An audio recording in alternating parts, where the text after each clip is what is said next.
Today, I'll teach you a set of shoulder and neck massage techniques.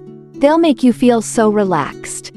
Step 1. Use the pads of your thumbs to press on the trapezius muscles. Start from the neck and press downwards. Step 2. Use the pads of your thumbs to press and knead the jianjing acupoint. Fatigue often hides here.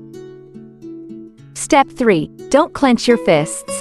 Use your knuckles to knead and press down on the trapezius muscles, pressing downwards. Step 4. Pinch and knead the muscles around the trapezius. Alternate the pinching motion.